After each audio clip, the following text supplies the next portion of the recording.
بسم الله الرحمن الرحيم الحمد لله نحمده ونستعينه ونستغفره ونؤمن به ونتوكل عليه ونعوذ بالله من شرور أنفسنا ومن سيئات أعمالنا من يهده الله فلا مضل له ومن يضلله فلا هادي له ونشهد أن لا إله إلا الله وحده لا شريك له ونشهد أن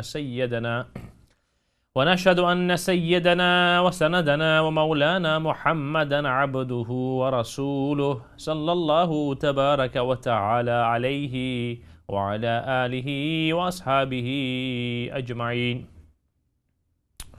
رب اشرح لي صدري ويسر لي أمري واحلل عقدة من لساني يفقه قولي. رب اشرح لي صدري ويسر لي أمري واحلل عقدة من لساني يفقه قولي. رب اشرح لي صدري ويسر لي أمري واحلل عقدة من لساني يفقه قولي. سبحانك لا علم لنا إلا ما علمتنا إنك أنت العليم الحكيم. ربي زدني علما. My dear respected brothers and sisters and little ones in Islam, I greet you as always with the best of greetings, the greetings of the best of mankind. In fact, the greetings of our forefather Adam ala nabiyyina wa alayhi salatu wasalam. In fact, the greetings of all the pious servants of Allah and the special ambassadors of Allah, the Anbiya alayhi salatu wasalam. Assalamu alaikum wa rahmatullahi wa barakatuhu. MashaAllah. As I always say in my bayans, after these greetings, MashaAllah, we are all 30 times richer in our good deeds. And all we've done is we've done a big thing. We've just given each other the best of du'as that may the peace of Allah, the mercy of Allah, and the blessings of Allah be upon each other. Allahu Akbar. This is what the greetings mean for a believer, that when you see a Muslim person, you wish him the best. We say to our friends, all the best. But in reality, we should say, Assalamu alaikum wa rahmatullahi wa barakatuh. May the mercy of Allah and the peace of Allah and the blessings of Allah be with you all your life and in the hereafter. MashaAllah. So another episode of Divine Stories. Allahu Akbar. My friends, in Arabic, there's no word for coincidence. You won't find the word coincidence. Why? Because in the deen of Allah subhanahu wa ta'ala, there is no such thing as a coincidence. Nothing happens by coincidence. Everything happens by divine decree. You are sitting at home today and I'm sitting here today by the will of Allah. Allah Ta'ala wants you to sit at home and Allah wants me to sit here, and we are both in need of reminders. So may Allah subhanahu wa ta'ala give us all the ability to benefit from today's message and to use today's message to draw close to Allah, and draw close to Jannah, and to stay and remain far from Jahannam. Acha. Last week we were mentioning Hazrat Nuh alayhi salatu wassalam. We had just begun mentioning about Nuh alayhi salam, and I mentioned that, Allah Ta'ala has sent messengers. From the messengers for us, all the messengers are sinless and they are divinely ordained by Allah subhanahu wa ta'ala. But between the messengers, there are ranks. MashaAllah. The best of the prophets, the chief of the prophets is Nabi Kareem sallallahu alayhi wasallam. Allah Ta'ala himself points towards the fact that there are ranks between the prophets as تِلْكَ الرُّسُلُ فَضَّلْنَا بَعْضَهُمْ عَلَى بَعْضٍ. That these apostles, فَضَّلْنَا بَعْضَهُمْ عَلَى بَعْضٍ, we have given superiority to some from amongst them upon others. And I mentioned the best was Rasulullah sallallahu alaihi wasallam, and there were other prophets as well, who were known as Ulul Azm min ar-Rusul, strong prophets of Allah who endured for the sake of Allah. And I mentioned Nuh alayhi salam, Ibrahim alayhi salam, Musa alayhi salam, Isa alayhi salam, and Nabi Kareem sallallahu alayhi wa sallam. وَإِذْ أَخَذْنَا مِنَ النَّبِيِّينَ مِيثَاقَهُمْ وَمِنْكَ وَمِنْ نُوحٍ وَإِبْرَاهِيمَ وموسى وعيسى ابن مريم وأخذنا منهم ميثاقا غليظا. When we took the pledge from the prophets, from Noah, from yourself, Ya Rasulullah, from Noah alayhi salam, Ibrahim alayhi salam, Musa alayhi salam, and Isa ibn Maryam alayhi salam. Anyway, I mentioned at the time of Noah alayhi salam, when Allah ordained Noah alayhi salam, people were worshipping idols. They were worshipping idol. Allah Ta'ala mentioned himself, Ya'uth, Ya'uq, Nasr, Wud, and Su'a. 5, they were pious people. After, Idris alayhi salam had gone from the dunya, the 7th, generation from the lineage of Adam alayhi salam. When he had gone from the dunya, after maybe 1,000 years or 10 generations, people had stooped to idolatry. And Allah doesn't forgive idolatry. No way. Inna Allah la yaghfiru an yushraka bihi wa yaghfiru ma duna dhalik liman yasha. It's succinct and it's explicit. There's no doubt. Allah Ta'ala says, Inna Allah, verily Allah will never forgive shirk. Ever.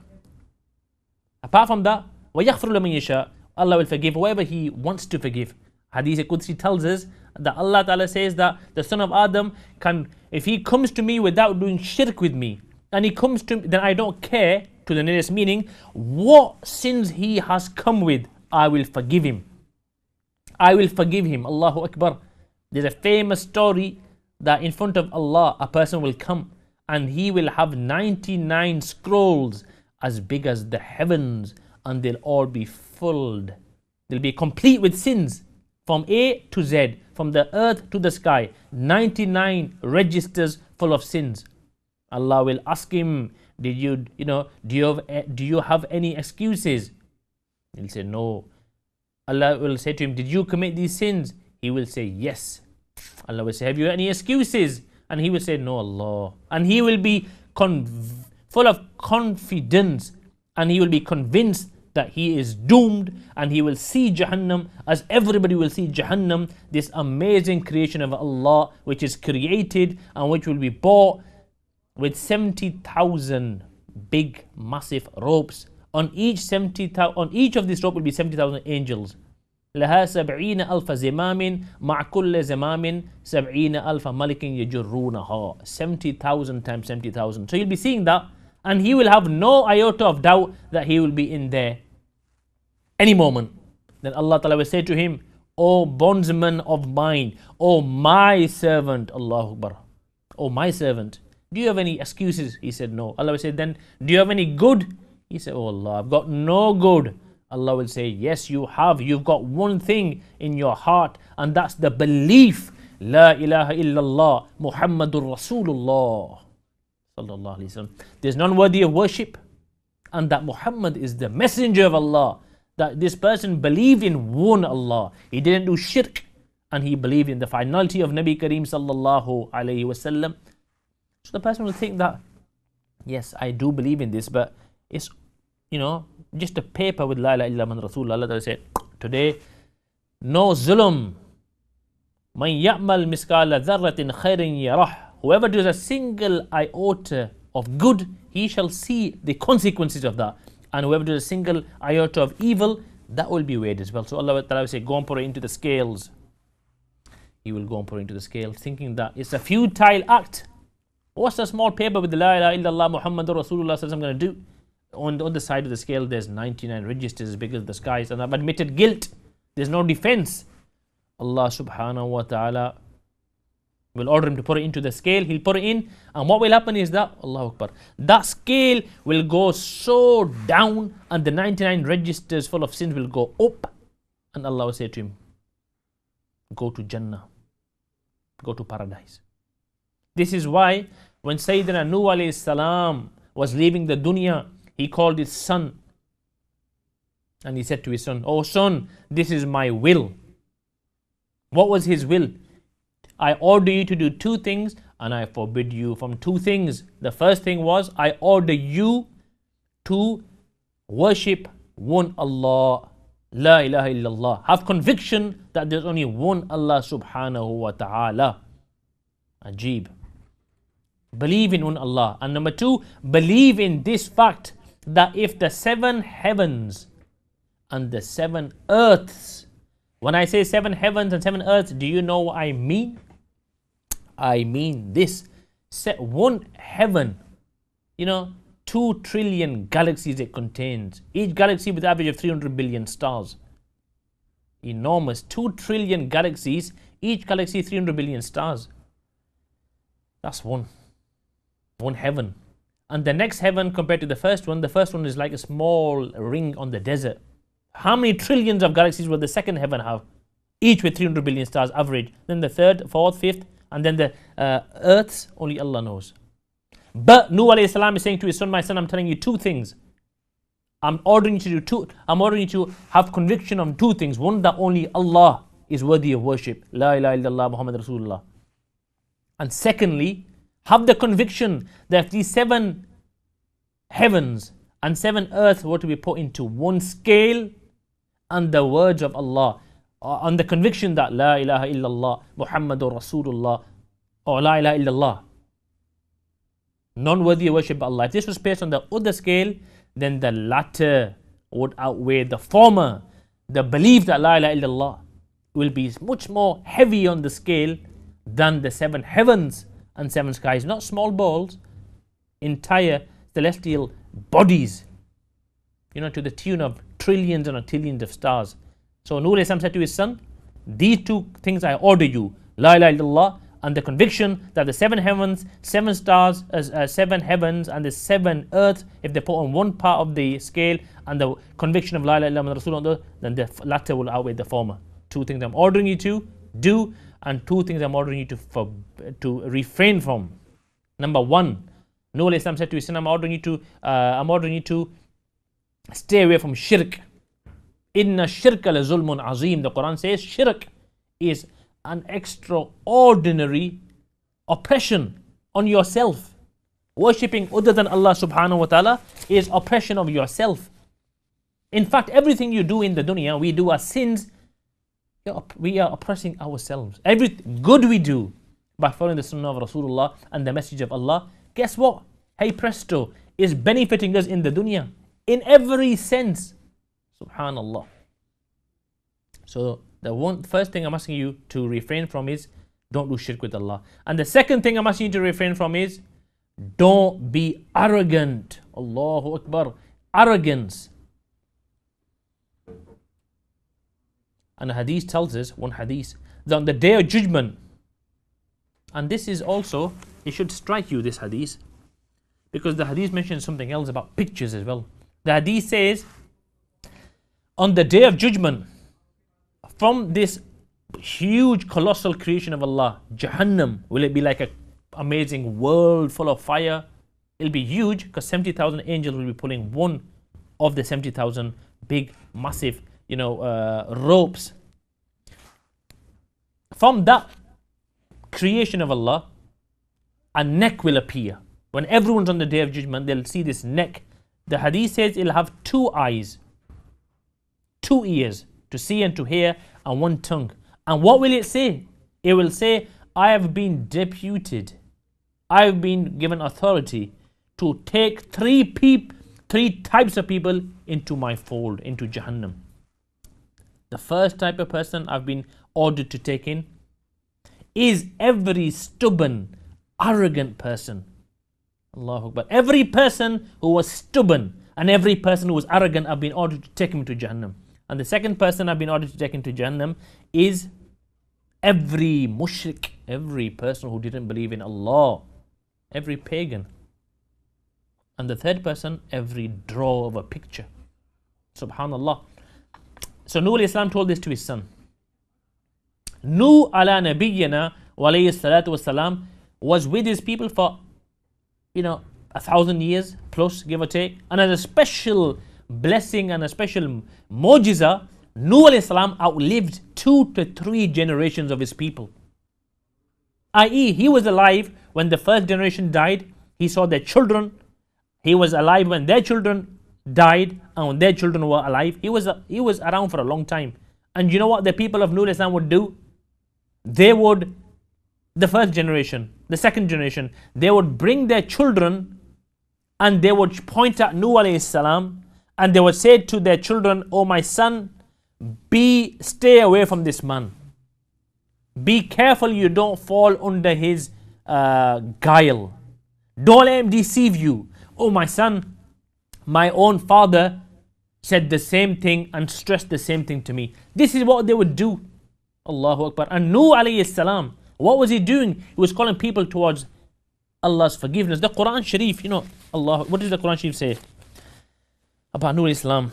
قال رب إني دعوت قومي ليلا ونهارا. Night and day I call them. I call them night and day. فلم يجدهم دعائي إلا فرارا. But my calling to them, did it bring them any closer to you, O Allah? No, it turned them even far away. Yeah. And what did he say to them? Anibudullah, worship Allah, and wattaqu, develop this fear consciousness of Allah. Be aware that Allah is with you every time. This biggest muhsin upon you, your biggest benefactor is with you all the time. Don't do things which will displease this benefactor. If someone does you favors all your life, are you going to go and cause him harm? You will sweat if you even think of doing something like this. This is what taqwa means. Be aware of your benefactor. Develop God consciousness. It's the best thing. And then wa'ti'un, follow me. And then in return, Nuh alayhi said to the people, يَغْفِرْ لَكُم مِّن ذُنُوبِكُمْ, Allah will forgive your sins. وَيُؤَخِّرْكُمْ إِلَىٰ أَجَلٍ مُّسَمًّى, and Allah subhanahu wa ta'ala will give you lease to your fixed time. My friends, in this dunya, there's two kind of taqdeer. Okay, Mufti Shafi Sahib mentioned in the tafsir, Ma'arif al-Quran, there's two types of taqdeer. Taqdeer mubram and taqdeer mu'allaq. A person, say, will live 50 years. Allah Ta'ala has then destined that if he does some good actions, like looking after his parents, his kin, etc., he will live to 60. And Allah said, if he doesn't do that good action, and he does something evil, then he will live to 40. Otherwise, he'll do his 50 years. So, mu'allaq and mubram. So, mu'allaq taqdeer means it depends on something. If it is good, and the hadith tells us that, for instance, kinship with your cousins and looking after your parents will increase your life. So if you want to live a long life, it's good to take vitamins and minerals, but it's even better and wholesome to cherish your parents, love your parents, look after your parents. May Allah give us all the ability to look after our parents, to treat them, Allahu Akbar, after the rights of Allah. The second rights lie with the parents. Parents are your everything, everything. Namaz and then parents, every single thing. So Nuh alayhi salam called the people to Allah, but he's calling day and night. Look what does Nuh alayhi salam say? He says, Rabbi inni da'utu qawmi laylan wa nahara falam yajidhum du'a illa firara. I called them day and night, but they fled even further. Then he said that وَإِنِّي كُلَّمَا دَعَوْتُهُمْ لِتَغْفِرَ لَهُمْ, when I called them so you could forgive them, جَعْلُوا أَصَابِعَهُمْ فِي أَذَانِهِمْ, they put their fingers in their ears. These were adults, they weren't children, they were adults putting their fingers in their ears. And then it continues, وَاسْتَغْشَوْا ثِيَابَهُمْ, and they would put their clothes over their face so they don't have to see Nuh alayhi salam. وَأَسَرُّوا, and they persisted. وَاسْتَكْبَرُوا إِسْتِكْبَارًا, they showed arrogance. Allah subhanahu wa ta'ala himself called these people arrogant. وَقَوْمَ نُوحٍ مِّن قَبْلِ إِنَّهُمْ كَانُوا هُمْ أَظْلَمَ وَأَتْقَى, that Allah Ta'ala specifies the people of Nuh alayhi salam, that the nation of Nuh alayhi salam, إِنَّهُمْ كَانُوا هُمْ أَظْلَمَ, these guys were the most oppressive, وَأَتْقَى, and most insolent and rebellious and mischievous. Another place Allah Ta'ala says, وَقَوْمَ نُوحٍ مِّن قَبْلِ إِنَّهُمْ كَانُوا قَوْمًا فَاسِقِينَ, that the people of Nuh alayhi salam, they were transgressors. They transgressed. If a prophet of Allah, as Nuh alayhi salam will do at the end, says, "Oh Allah, Rabbi la tadhar ala al-ardi min al-kafirin dayyara." Oh Allah, oh my merciful Allah, you sent me as a mercy to the people, and here I am. Nuh alayhi salam is in effect saying, here I am, I'm saying, oh Allah, don't leave a single dwelling of a disbelieving house standing. La tadhar ala al-ardi min al-kafirin. They all are destroy every one of them, even their children. إِنَّكَ إِن تَذَرْهُمْ يُضِلُّوا عِبَادَكَ وَلَا يَلِدُوا إِلَّا فَاجِرًا كَفَارًا. Oh Allah, if you leave any of them, يُضِلُّوا عِبَادَكَ, they will make your people astray, and they will beget none except transgressors. Oh Allah, there's no hope for these people. And Nur Islam wasn't just saying this because he was tired. He was saying this after 950 years, day in, day out, calling them to Allah, being tortured by these people. They would beat him until he fell down and they thought he was dead. They would throttle him until he passed out. And what would he do when he come back to consciousness? He said, Rabbi ighfir li qawmi fa'innahum la ya'lamun. Oh Allah, forgive my people. They don't know your majesty. They don't know what they're doing. Oh Allah, don't destroy them. And then yet at the end, Nuh alayhi salam himself does dua. Oh Allah, Rabbi la tadhar ala al-ardi min al-kafirin dayyara. Oh Allah, don't leave a single household alive. And I said to you before, the prophets are mountains of fortitude, of perseverance, of love for their people. And every prophet has a dua which is accepted. And some prophets use this dua as a bad dua for the people. And our Prophet sallallahu alaihi wasallam, whose ummatis we are, he has saved his dua for the hereafter. Subhanallah. So Nur Islam called the people and they didn't listen. He said, Inni a'lantu lahum wa asrartu lahum israra. Oh Allah, I called them openly in front of people and they would beat a grown man, a respectable man, Nur Islam. And then he said, I called them in secret. I went to one by one and I talked, and still they do the same. But Nur Islam said to them, look, فَقُلْتُ اسْتَغْفِرُوا رَبَّكُمْ إِنَّهُ كَانَ غَفَارًا. What happened was when they disbelieved in Nur Islam and it consisted for so long, so many years, Allah caused them to have drought and famine, no water. When there's no water, cattle will die. There's no food growing. There's no water, the cattle are dying, there's no food. And Allah on top of that made their women barren. They couldn't have children. They couldn't have children. So because they couldn't have children, that's it. You know, the labor, there's no labor. So Nuh alayhi salam said to them that ask Allah for forgiveness. If you ask Allah for forgiveness, this is what will happen. يرسل السماء عليكم مدرارا ويمددكم بأموال وبنين ويجعل لكم جنات ويجعل لكم أنهارا. If you ask forgiveness from Allah subhanahu wa ta'ala, He will send the heavens full of water for you. And He will give you more children and more wealth and make for you gardens. This is why somebody asked, but these people weren't convinced. And they continued on their own mission of stubbornness until Allah said to Nur Islam that إِنَّهُ لَن يُؤْمِنَ مِنْ قَوْمِكَ إِلَّا مَنْ قَدْ آمَنَ. That nobody else will become believers. So how many had become believers? 16 to 80. And at that time Allah said to Nuh Islam, oh Nuh, make an ark. And Nuh Islam made an ark. This ark, some say, was 1,200 meters long, 300 meters wide. Different opinions. But the height they all agree was 30 meters.